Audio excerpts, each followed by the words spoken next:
Blastoff Comics is here at 2012 San Diego Comic-Con. We're here with Billy Martinez, artist, teacher, visionary. Thank you. So, how long have you been coming to this show? I've been doing Comic-Con for 20 years now. 20 years. 20 years. I have to imagine it's changed a little bit since the first time you came here. It has. It has. It's grown in a number of aspects. There's more Hollywood and more of a pop culture, influence on it. But yeah, I remember it back when it was like half the size, maybe a quarter of the size. You're one of the rare people here that do their art in real time. You're a live artist. That's what you do. That's your specialty. Yeah. I think you might have been one of the first people to do that here. Maybe. I know there's a few other artists. I don't want to take credit for being like the first or the guy that started it, but I know as one of the earlier guys that, myself and other artists in San Diego, like my buddy Sean Dietrich, and I know that we were some of the first out here to be doing it, the underground nightclubs. Jim Mafood was a buddy of mine.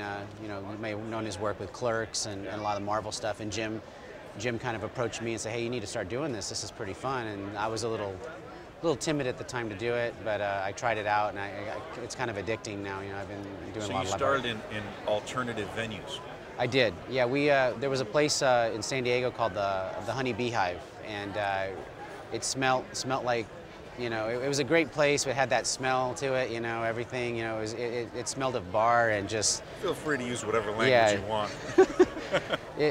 It was like, very raw kind of environment, but when the crowd got in there, it was amazing, the energy that you picked up from everybody. It really, between that and the DJ, doing the music along with the DJ, it was just kind of magic, as the night went through. So it was music, live art, in an alternative gallery type. Exactly, yeah. We'd work, at that time we worked on just plywood, and my buddy Richie was one of the DJs and one of the owners up there. He would slap down these plywood things and he just, hey, go at it, just spill paint, doesn't matter. It was just very, very raw, and you could just kind of do anything. So with a couple drinks, no telling what was going to happen through the night, you're just like creating some of this stuff, Okay, so we're at a comic convention. A lot of the interviews that we do with comic creators, we talk about, hey, how early was it? Did it start with comics? Did it start with painting? Where did it start with you? Because you do a lot of different mediums, not just sequential art. Right. It started for me back in '93. I broke into comics with Wildflower, and I was published with Sirius Entertainment. And at that time, I was really just into comics. I didn't really do much live art. I don't even know if it existed at that time. And it just kind of happened. It was like a large part of my career. Some of the things were spontaneous, which I get a lot of credit for doing some of this stuff, but also I think it was just the fact that how life and the way you stumbled upon it. I just was real fortunate because I never really, from live art grew like a lot of the paintings that I'm doing with the girls' lines. And so it was kind of like I guess a growth process through the years. I started out wanting to just be a penciler, and I met Moebius at that time. I was still trying to submit portfolios, and he told me, one of the things is you got to ink your work, you got to paint it, you got to do everything. Don't rely on any artist to touch your work or anybody else. And so I was like, wow, okay. So I went back and just started doing all the different mediums and really pushing myself. Even a lot of the areas I wasn't good at and I wanted to improve in. So, thanks to him, he's one of the greatest artists of our time, I feel, Moebius. I mean, just, it was sad, when I found out he passed away this year. It really, hit me kind of hard, it was just, but it wasn't for his words that time he spent with me at that Comic-Con back in, it was '92. I may not have been doing the different arrays of, of the things I do with the paints and inks, and it was really kind of inspiring to hear his words say, hey, you need to do all this stuff. So you think you were maybe influenced more by European artists than the American artists? I would have to say yes. I mean, yes and no. I'm very influenced by Jack Kirby, because that was my first influence as a child when I had my first comic collection and it was introduced, and I love Jack Kirby's work. Panel designs, the layouts, the way, the intensity of the work. Do you remember the first comic? Yeah, I do. Okay, Mr. Miracle #7. Okay. That was the first one you got. Yeah, and then I How'd you started get getting the new guy. I actually bought it at a grocery store. That was when they sold comics at a grocery store. It was awesome, and so I loved his style, the way he drew everything. It was so exciting and intense. In fact, I remember I was so young back then. I mean, I used to use Play-Doh on it to like do get the kind of stick it on there and get the. Now I still have that issue now, but I have a nice mint condition of it, And after that, I was collecting New Gods, Commandy, and I started getting into the Fantastic Four. So I got into comics at an early age, and Jack Kirby was a main influence. Steve Ditko, another main influence. Two different art styles, but Steve had the real detail, thin line art. Yeah. Really liked that for Spider-Man. It worked really well, and I think that Kirby, like drawing the Fantastic Four was one of the most amazing things because the way he portrayed the Thing and all that, it looks, between him and Joe doing all the inks, it was really nice stuff. But then as I got older, I started learning more about European artists, and so Moebius was a big influence of mine. I started seeing his work pop up through heavy metal, yeah. And I used to sneak into these bookstores and read heavy metal at 13, and try to buy copies of it, and later, got to work with heavy metal down the road, so that was kind of cool. It was a dream come true. Well, there's an interesting thing there. You talk about Kirby's lines and the line work and how you were really drawn to that. And then you think Moebius, all about the line work. And now we look at your work and there's a lot of line work where you don't even know where the line begins and ends. There's an interesting correlation between all of that. Yeah, there's a lot of things I think that I, picked up or from different styles and then kind of incorporated, through my art. I'd have to say I definitely built from a lot of what I feel are the great artists of our time. Yeah. A lot of people tell me, oh, well, you're super original the way you do things, because I do like a lot of the Asian art too, like Miyazaki, but I didn't want to do just a manga style, so I kind of like took things from different areas, and then as time went on, it would just kind of marinated into what we have here. Because my earlier stuff, I sometimes cringe when I come across it or someone has me sign a book, So there's been a lot of growth involved with it. So you do certain things that other artists don't do. You do series. Right. Like a true fine artist would do, like your Girl series. You decided that, there's an inspiration there, drawing and painting girls, but you decided you were going to do a certain amount of girls in different styles, different types of girls that real life girls maybe you were inspired by, or ideas that you were inspired by. Yeah. How long did that take you? Well, I'm still currently working on it. You are? I'm around the 400s. I'm doing 1,000 of the Girls series. I'll probably still do more after that, but as far as the ones that are part of the line, I've got about roughly around 420 or 421 different pieces right now. And how long has that taken you? It's taken so far, I started doing them, I want to say in 2001, 2002. Because I was in between that, I was also working on the books. So, so I try to average about, there was a point where I was trying to average about 25 to 30 of the pieces, and then I would do a lot of custom pieces as well. So I'm doing other work, but we're talking about 10 years of your life. Right. Yeah. Yeah. This is my life on wood and canvas. But it's created a brand for you. It has. People know you for this because from the paintings you have prints, you have T-shirts, you have buttons, you have magnets, you have stickers, tattoos.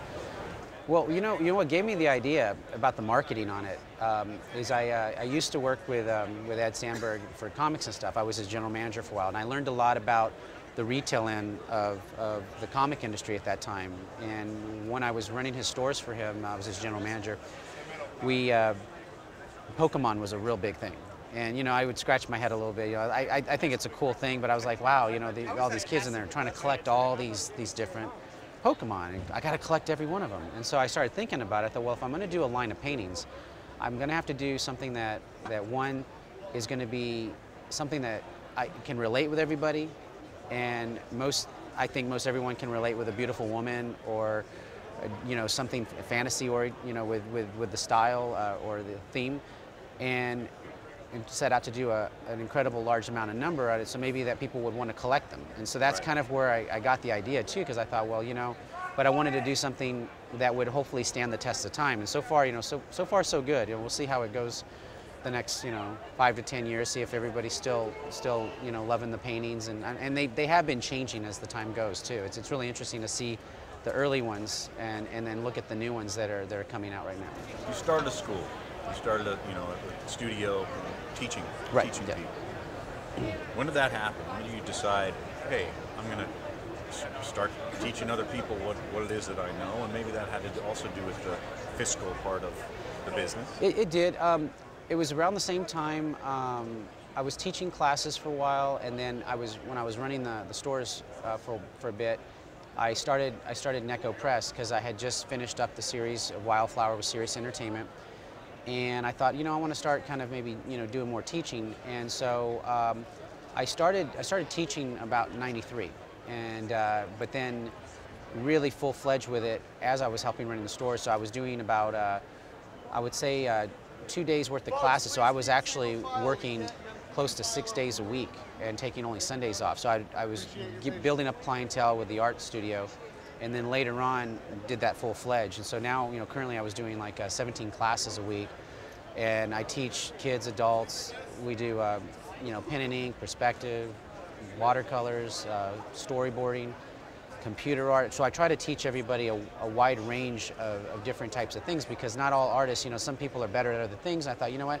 Teach something where they can dabble with different mediums, see what they get out of it, play around with their style, because I try to push their own identity in their artwork. So I don't want any clones of my work, but I want them to like pull from themselves and get a chance to use all the different mediums. And so this way they have an environment where they can be creative. At the same time, there's somebody guiding them, in directions on how to use the materials and show them, the basics with it. So. Well, the Kubert School does essentially the same thing. We've interviewed a lot of artists that went to the Kubert School, and interestingly, their influences are very similar, and their early work is very much like emulating the Kubert style, and then they're encouraged to change their panels and grow and run with their different exactly. mediums. The difference is, it's primarily sequential artwork. Right. This veers away from that. There's no panels really. You don't have to have panels. Well, that's true. Like what we do. Like sometimes I'll get calls, and somebody will say, "Hey, I want to learn how to do comics, or want to do fashion design." So what happens is I kind of have an interesting way, I guess, I teach, because I'm very hands-on with everyone. So we do about 6 to 8 students per class. And so in the room, there's like almost like a round table, almost like King Arthur Knights of the Round Table. So we have everyone there throughout the hour and a half that we're there. I'm literally playing musical chairs to there and working individually with everyone.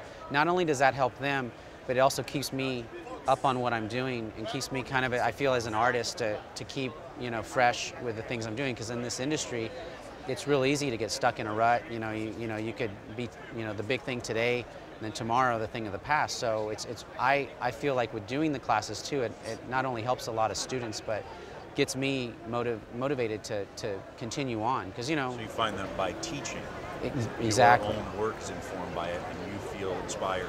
I do, and it keeps me to kind of push myself, because there's times you get burnout doing this. This is a job. It started out as a love, and then when you're doing it as a living, you start to realize, wow, this is a lot of work.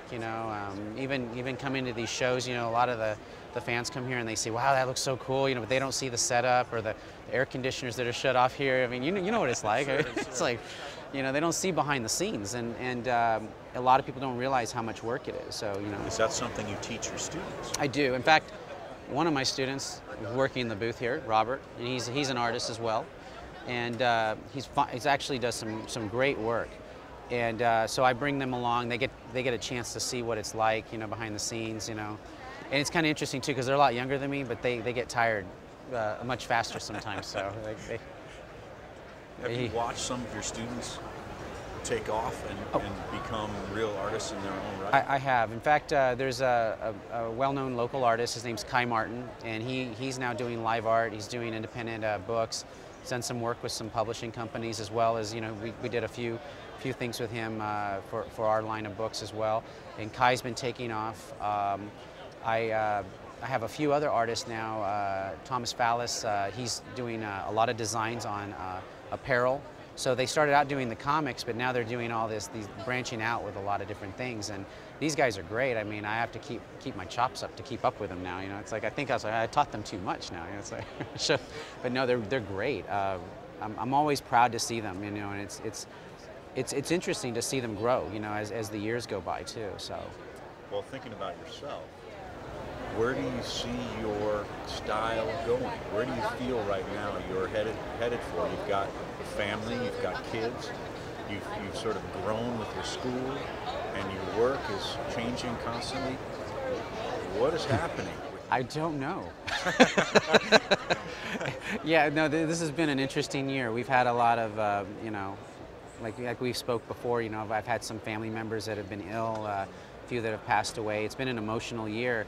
But I really don't know, and you know, I guess it's like everybody else. We kind of an idea what we want to do, but we don't know. So I'm kind of at this point just doing it day by day, and I'm going to see where the style takes me. You know, sometimes I think about it too much, it's too stressful, and I can't produce. So, but I'm hoping that, you know, wherever it goes, it's a good direction. You know, I mean, I've been trying to channel a lot of the energy into the paintings. You know, trying to get my mind back, you know, focused into things, because it's easy. The darker aspect to it. Well, I'm trying to prevent that. I don't want it to be too dark. I'm trying to mix it up because, you know, I don't want to, you know, go too dark with things. Yeah. But no, there's a little bit of both. I'm trying to.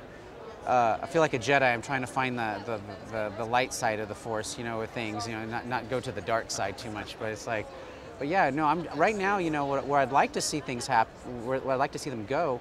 I'd like to get more licensing on the girls' paintings, but also I really would like to get the Deepest Dark either pitched into like some sort of movie or animated deal, because I think it's a very marketable book. I have other books, but I think this one, out of all of them, I could see it, you know, work for children and adults. See that. We've got the Deepest Dark. Some of your stuff here, but let's actually see. This is the Deepest Dark. It's a samurai ghost story. It's about this little boy named Hachi that's trapped in a forest with these undead samurais, and they are going to try to steal his soul away.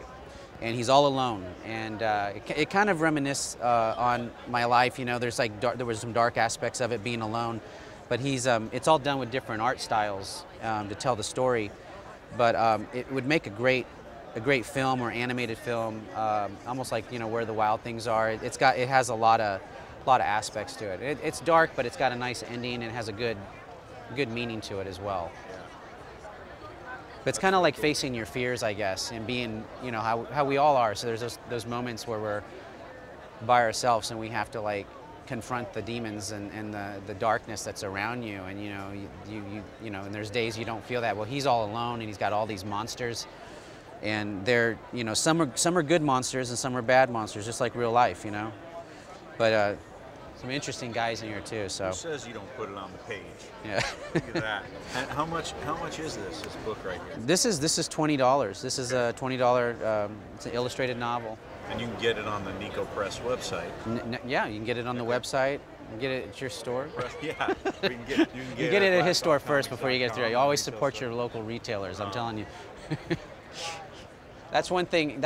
I've always support the retailers. It's like, you know, because like I said, I work behind the scenes with it, and the retailers are the source of everything. You know, they're the ones that are getting your books out there. You know, and I think sometimes a lot of creators lose touch with that. You know, I don't think they appreciate it enough. And I'm by seeing what goes into the comic book industry. What's interesting is that many retailers, they say, well, without us, we're on the front lines. Without us, you know, there would be artists would have nowhere to go.